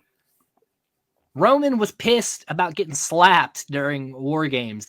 KO gave him a haymaker smack, and he wasn't happy about that. He said it didn't make sense for the match. I was like, Roman, getting smacked happens. Yeah, it's wrestling. Like, you're going to get upset because someone took a shot? Like, Yeah. KO's supposed to be this fuming guy ready to kick your ass. That made total sense. It does. But Roman loves to protect his character, doesn't want to look weak against anyone but Brock Lesnar. Yeah. But, like, I don't know. Sometimes people just need to shut up and do their job. Yep. Do your job, dude. You're double champion. The media blew this one up more than it was. It seemed like it was like a 20-minute of, like, you know, Roman being pissed and KO not understanding. And then it was fine. But still, it's like, just go out there, wrestle your 4 or 5 matches you do in a year now, and just take your paycheck. Like, yeah, it's not a big fucking deal. It's not. It's not like KO's making him look like a bitch or something. No, take a fucking because after slap, the smack, dude. Roman punched him. Yeah, yeah. I can punch you, but you can't slap me. Right. Hashtag fire Ronda Rousey has been trending. I think so. I don't think Ronda should be a wrestler. I really don't. Well, and I've talked about this many times. I think she's a good fighter. I think she's a decent actress in action movies. I don't think she's ever been good at wrestling. I don't think she understands how to get something over in wrestling. I don't think she translates well to it. It's not her fault. I understand why she wanted to do it. I understand her taking the opportunity, but this is the second time around and it's still not working. It's time to hang up the boots and go back and do your fights and your movies. There's nothing wrong with it. I'm so surprised she even came back. Well, it's because she had such a bad time the first time because the fans hated her. Yeah. She wasn't having good matches and she hated Lynch, and Lynch got over during that time. So, and what did she expect to change? No one was like, man, I can't wait for Ronda Rousey to come back. Right. Maybe 2 people. or like kids or like young wrestling fans, sure, because I understand like the allure of like this cage fighter. Yeah. But like but nothing changed. She didn't get any better. Well, she has Shayna now. That's cool. Yes, which was great for Shayna, but it's just Ronda Rousey in WWE, especially in the main event picture. Yeah. It just doesn't work. And it's time to cut that loss and move on. I agree. You just didn't like her. I agree. Orton could return soon after his back fusion surgery, which I was shocked to hear. Me too, dude. Because everything I was reading saying that retirement would be like on the horizon for him. Mm-hmm. And now it's saying he could be back as early as Rumble. Damn, that would be huge. I kind of hope he does. It seems like it's something he really wants to do, but also I don't want him to come back too early. Because I get it. Royal Rumble is WrestleMania season. It is very alluring to come back in January and build to a Mania match, especially if you're Randy Orton. But if you're not ready to go, don't do it, especially at his age. Yeah. Because he's got a lot of years under his belt, man. He's taken a lot of fucking bumps over the years. And he literally had back fusion surgery. Like, it's okay to work out the kinks, man. Yeah. Danhausen was involved in a hit and run housing. He was. Yeah. Someone was the hit his car. Our Dynamite. Yeah. Because they were at the toy shop. And didn't say anything. It was Joey. No, it was not me. I would have felt so bad if it was me. You would have been like, will you sign my broken car? You wouldn't have been. This dent, will you just sign it for me? Yeah. Thank you. This Danhausen? I don't think he got hurt, though, which is good. He wasn't in the car. Oh, he wasn't? No, so he was like inside, and he came out, and his car was fucked up. Oh, and they had gone, and he was like, okay. Because I assume it was a rental. So he's got this fucking rental that got smashed, and when these things happen, you have to take the L on the insurance because you don't have anybody to say that did it. Right. Aww. Yeah, that does kind of suck for him. At least he wasn't in it. Fucked Overhausen. We were calling him Moo Moo Hausen at Dynamite. Yeah. Yeah. She's wearing that fucking Moo Moo. Yeah, he wore that on the cruise last year too, so he'll probably Oh, fuck. Have that again. Because he had like that and lobster sandals on the last time he was on the cruise. That's great. I love Danhausen, dude. Grayson great. Waller and Cora Jade may be getting the big push for NXT. Don't really know if that's the Cora Jade. I get more than Waller. I think Waller needs a little more work. Well, Waller is the dude that had the last match with Johnny, right? Before he left NXT. And he beat him. Yes.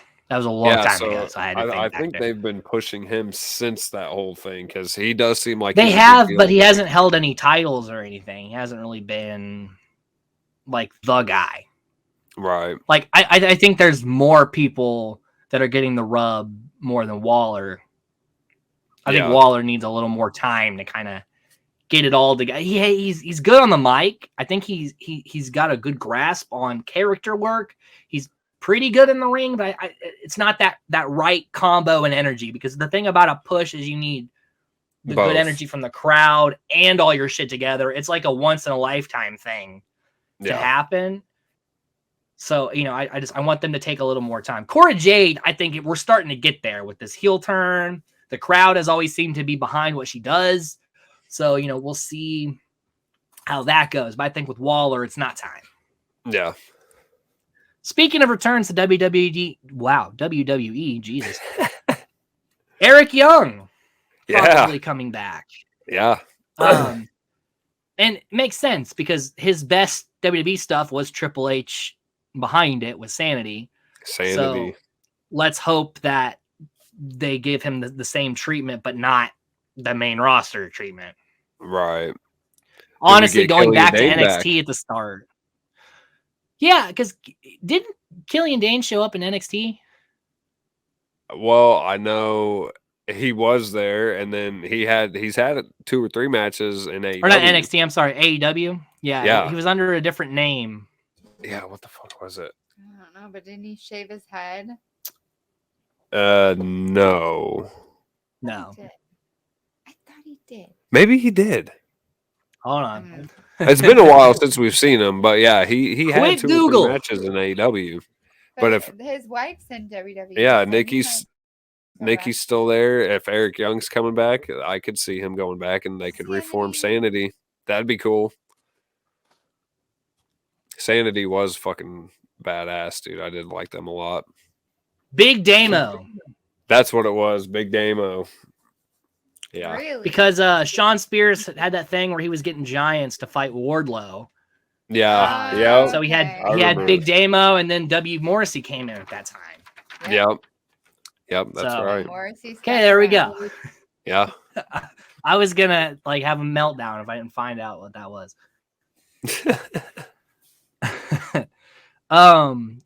The unified tag belts are probably coming in. So it seems like we're keeping the tag belts together, and there's going to be one set of titles now that Roman will present to the Usos. It's supposed to have a black strap. It'll probably be like they used to be, where it's the same plating, but probably gold plating like it was with the black strap. Yep. So that's what it seems like is happening. I'm not a fan of that. I do like there being 2 tag titles and having a tag division. Yeah. Because right now it's really been choked out because of the Bloodline's dominance of belts. Yes. But they have to come off the Usos at some point with them coming off Roman. So let's hope that we can get some tag team wrestling back in WWE. Yeah. Because it's really lacking because of. Yes. You can't push people when you have the Usos carrying both sets of titles for a year and counting. Speaking of Bloodline, it's rumored Solo Sikoa may be leaving the group. Already? And that he'll go on a singles run. I mean, he could do it, I think. Why doesn't he just stay? It's so early. It is early. That's why I'm like, already? I don't want him to get lost in the shuffle. Like he just got I think that's exactly what's going to happen. I think he's going to have a couple of matches and then immediately be under the rug. Yeah, I don't want that. I like hopefully him. that doesn't happen, but I could see it. I don't think he's ready to go singles. Like I know he was doing it in NXT, but he still didn't have it all together. Right. Him being like the enforcer of the bloodline gives him some time to get it together. But yeah, if they're just gonna chuck him back on his own, I don't know how that goes. Good luck to you. Damn, that's crazy. Speaking of Bray Wyatt, his uncle Barry Windham had a heart attack and is in the hospital currently. So, fuck. Sending vibes out to those people because that would be a pretty big loss to the wrestling world. Barry Windham is a large name. Yep. So, and obviously that would not be good on Bray to lose his uncle. No. Damn it, man. That sucks. No current creative direction for Aaliyah Mysterio. It seems that her spot had been filled by Shotzi, being like the face against Ronda. Right. And so it was originally going to be Aaliyah versus Ronda at War Games. Oh, God. Damn. So her spot was taken. They have nothing for her. Who knows where she goes from here? Lost in the shuffle. Happens in both companies. Speaking of Rumble returns, we could see Booker T at this year's Rumble. Oh, good God. If The Rock is in the Rumble, that would be a fun spot to have like Rock and Booker. It would be, but dude, Booker is... Yeah. I'll keep my opinions of that dude to myself. Shucky ducky, quack quack. Can't stand Booker, man, honestly. And then we have he talks news. So much shit. Stop. We have two sets of news about next year. 2023 will be the last year of the career of Dustin Rhodes. Yes. Dustin will be officially retiring next year. It's time. I get it. He's had a hell of a run the past couple of years. He's really shown what he can do. Yes. He's obviously done a lot of the training in AEW and is like a key player when it comes to getting these guys and girls ready. Yep. So, I hope they give him an angle to where his retirement is a big deal and goes out on like a really big note. They need to make that happen. Yes. Yeah, he definitely deserves that.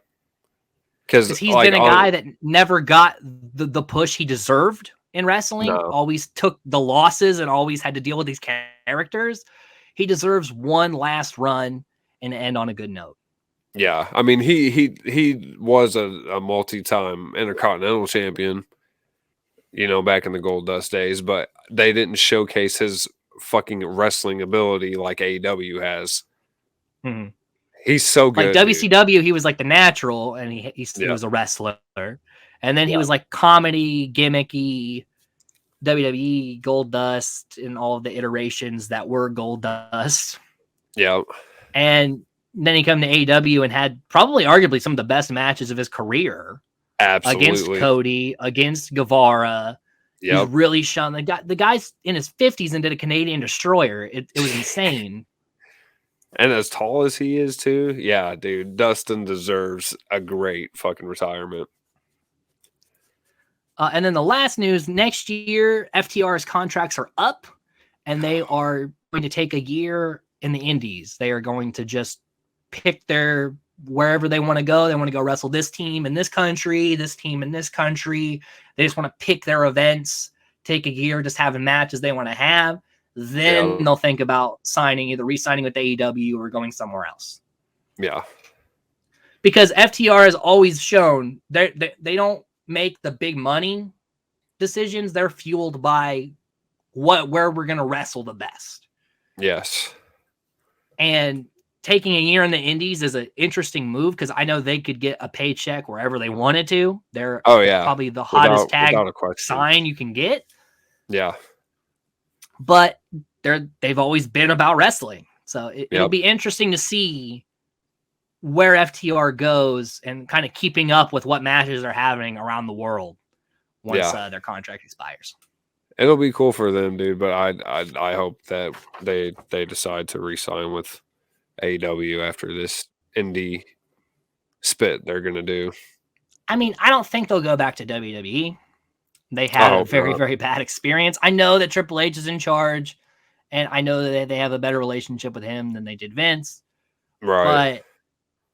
But AEW, they haven't had the monstrous push that they probably should have had, but they've always been treated well.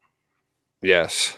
And honestly, I think they've gotten over more since they've been in AEW than they have their whole fucking career. Because they did have some tag team title runs in WWE, but man, FTR's they've been the belt collectors in AEW, getting all the non-tag the AEW tag titles. Yeah. And they've been having great matches. Yes. So I feel AEW showcased them the way they should have been showcased their entire careers. I didn't care for them until they were in AEW. Right. Well, in NXT, they were booked very well. But then the main roster, they were doing a lot of comedy bits, and that's where they felt disrespected because they're not comedy bit wrestlers. They're like the old school style of tag team wrestling with the new age flair of how wrestling is. Yes. Yes. So, yep, it'll be sad to see them go, but I'm interested to see kind of like what kind of matches they end up in. It'll be kind of like a surprise thing, like what company they show up in and who they wrestle, and there's a lot of options. So I understand the thought process. I wonder if they're going to go to GCW. Potential. I mean, there's a lot of companies that have a lot of names that I'm sure they want to wrestle because they seem to keep up with who's who. Yeah, they do. So that does it for the news, and that'll kind of wrap up our edition of the Wrestle Vomit podcast. As always, be sure to comment down below how oozy you're feeling. Oozy. And your thoughts and opinions of the week, because, even if they are different than ours, we're always interested in having these conversations. That was the whole point this podcast was started to begin with. Yep. So until next time, wrestling fans, stay safe, stay nerdy.